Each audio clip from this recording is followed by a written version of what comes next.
போதை மாத்திரையை பொடியாக்கி அதை நுகர்வதற்குண்டான பணிகளிலே ஈடுபட்டிருந்ததை தமிழகத்திலே இருக்கின்ற அனைத்து ஊடகங்களும், அதேபோல் யூடியூப் போன்ற தனியார் சேனல்களும், ஒட்டுமொத்த தமிழகமும் அதை வெளியிட்டிருந்த வேளையில் அது குறித்து அரசின் கவனத்தை ஈர்க்கவும், சம்பந்தப்பட்ட அமைச்சர் மீது தகுந்த நடவடிக்கை எடுக்கவும் திராவிட முன்னேற்ற கழக மாணவரணி சார்பில் போராட்டம் அறிவிக்கப்பட்டிருந்தது.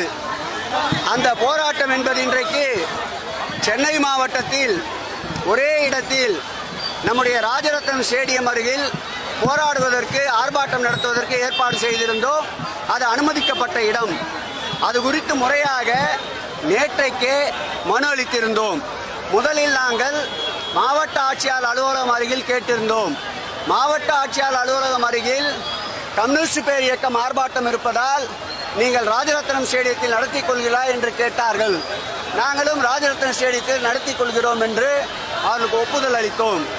காலையிலே அது சம்பந்தமான மேடை அமைக்கின்ற பணி ஆரம்பிக்கின்ற பொழுது 25க்கும் மேற்பட்ட காவல்துறையினர், குறிப்பாக எழும்பூர் காவல்துறை ஆணையாளர் ராஜேந்திரன் அவர்களும், அந்த பகுதியுடைய காவல்துறை உதவி ஆணையாளர் ஜெகதீஷ் அவர்களும், ஒரு முன்னாள் சட்டப்பேரவை உறுப்பினர், வழக்கறிஞர் என்று கூட பாராமல் கழுத்திலே கையை வைத்து வாகனத்திலே ஏற்றுகின்றார்.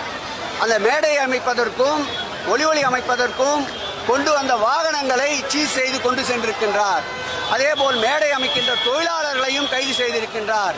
இது என்ன தீவிரவாத இயக்கத்திற்கு ஆதரவாகவா திராவிட முன்னேற்ற கழகம் போராட்ட களத்திலே இருக்கின்றது? நியாயமான கோரிக்கையை வற்புறுத்த கேதா காலினராக இருக்கின்ற இந்த அரசாங்கத்துடைய செவிகளுக்கு சென்று சேர்வதற்கு, கவனத்தை ஈர்ப்பதற்காக ஆர்ப்பாட்டம். இது ஒரு ட்ரைலர் தான்.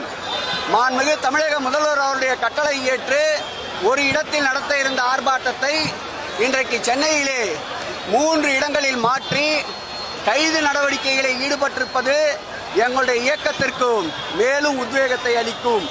அடிக்க அடிக்க எழும்புகின்ற பந்தாக, அரைக்க அரைக்க மணக்கின்ற சந்தனமாக, தீட்ட தீட்ட ஜொலிக்கின்ற வைரமாக திராவிட மாடல் ஆட்சியுடைய நாயகன் நெருக்கடியே சிரித்த முகத்தோடு 24 வயதிலே சந்தித்தவர். அவருடைய படை சிறை கஞ்சாது. கொடுஞ்சிறைச்சாலை என்றாலும் சரி, அல்லது காவல்துறையின் தடியடி பிரயோகமாக இருந்தாலும் சரி, சிரித்த முகத்தோடு சிறை செல்ல தயார் தயார் தயார். தமிழக அரசு எங்களை எப்படி அணுகுகிறதோ அதேபோல் தமிழக அரசுடைய அணுகுமுறையும் எங்களிடம் இருக்கும் என்பதை தெரிவித்து இந்த போராட்டம் தொடரும் தொடரும் தொடரும் தொடரும் தொடரும்.